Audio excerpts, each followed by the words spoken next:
Aussi voudrais-je saisir cette occasion pour rendre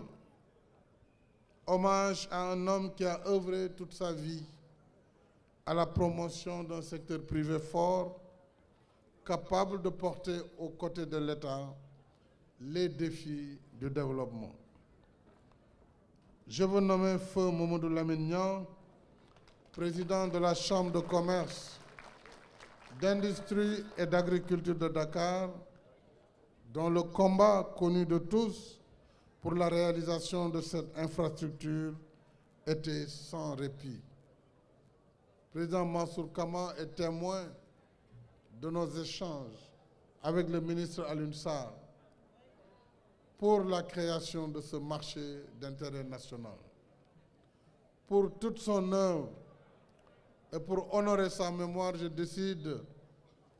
de donner son nom au marché d'intérêt national Mamadou Lamine Niang.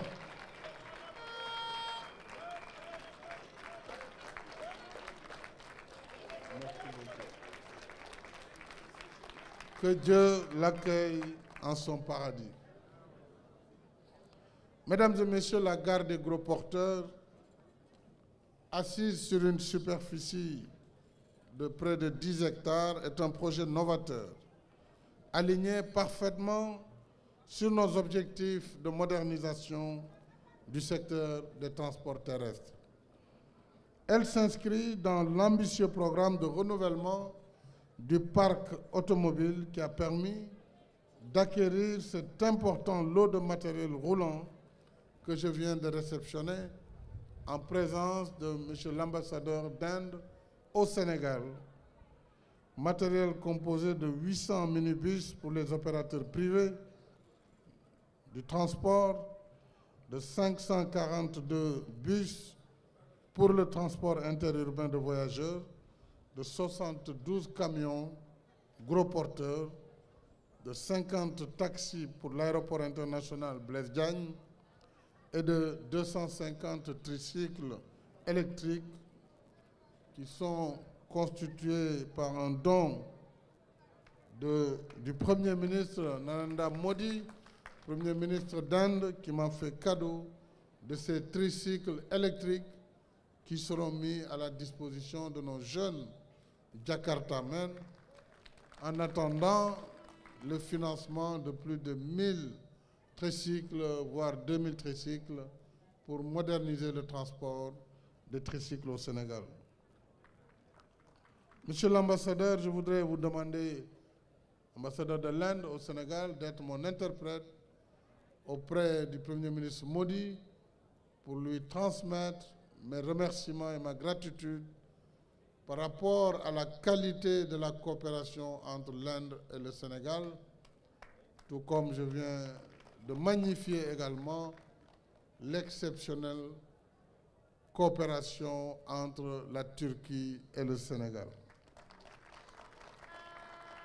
Ce programme contribuera sans nul doute à renforcer la base logistique,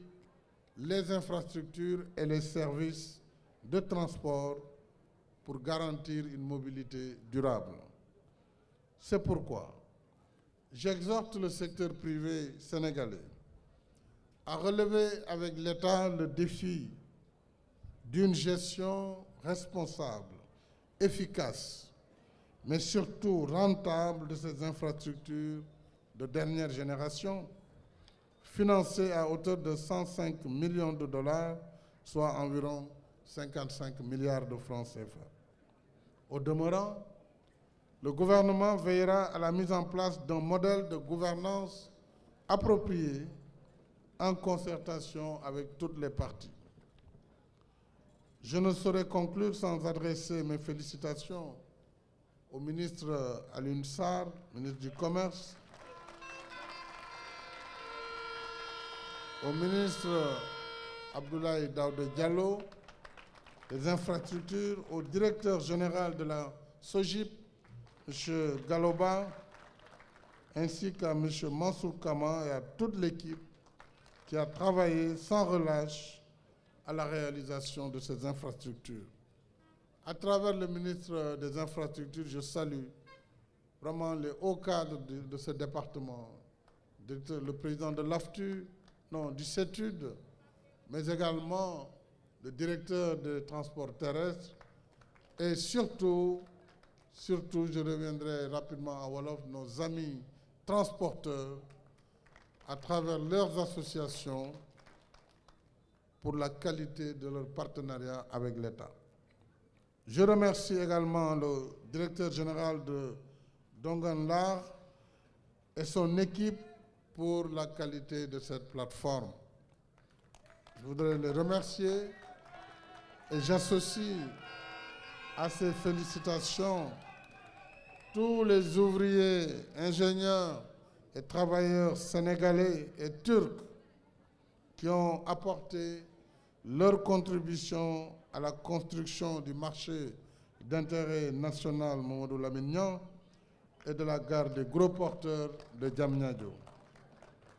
Mbokk yi am nañu mbégte lool ci taxawaat fii tey di ubbi marché d'intérêt national mu doon lu ñu yàgg wax ci Sénégal yàgg ko bëgg mu doon mëbët waaye yàlla moo def ci ñetti at ba ñeenti at yi ñu génn la sumboon waxtaan wi ak waa chambre de commerce d'industrie et d'agriculture bu Dakar gouvernement bi mujj soumettre projet bi réewu Turquie ñu wut financement wu juróom fukki milliards ak juróom pour jox leen marché bi nga xam ni camions yi dootuñu soxla di dugg biir Ndakaaru waaye lépp lu jógee ci tool yi fii ba Waalo muy ñi produire soble pomme de terre tomate piment ak bépp xeetu meññeent bu jëm ci wàllu horticulture haricots et toute cette gamme ñëpp ñi produire fruits particulièrement muy mango wala banane wala bépp xeetu meññeental ci wàllu woowu ak ñi produire ay ganaar muy volaille ak meew daañu am marché boo xam ne magasin yaa ngi fi dinañ mën denc produit diir yu yàgg laboratoire ngi fi boo xam ne dana xool qualité bi donc dana agir ci wér-gu-yaramu askan wi dana wane itam vraiment suñu réew mu ngi dox ndax ñu ngi toppatoo wér-gu-yaramu askan wi ñu ngi améliorer condition d'hygiène yi nit ñi nekkee ak condition yi nga xam ne moom la ñu am ci suñu marché yi donc lu mel ni dafa am solo te yaakaar naa ni bu ñu trouver formule bi ñu koy gérer danañu am marché d'intérêt national bu set wecc boo xam ni ku fi ñëw dana xam ne Sénégal non seulement réewu teranga la si nañ koy waxee waaye réewu liggéeykat lañu te it liggéey mooy tax ñu raw suñuy maas kon gàcce ngaalaama ministre bi nga xam ni moom laa dënk wàllu commerce moo ko yoroon ak waa SOGIP bi nga xam ne bu ñu ñoom ñoo yor patrimoine bi ak ñi nga xam ne ñooy ministère des transports ci car yi ak autocar yi fi am ak tricycle yi may gërëm gouvernement bu Turquie ci lii ñu def fii ak ñun Exim Bank Turquie ak gouvernement bu Inde ak Exim Bank Inde loolu moo waral lii ñu gis tey transporteurs yi yaakaar naa ne partenariat bi wax ngeen ko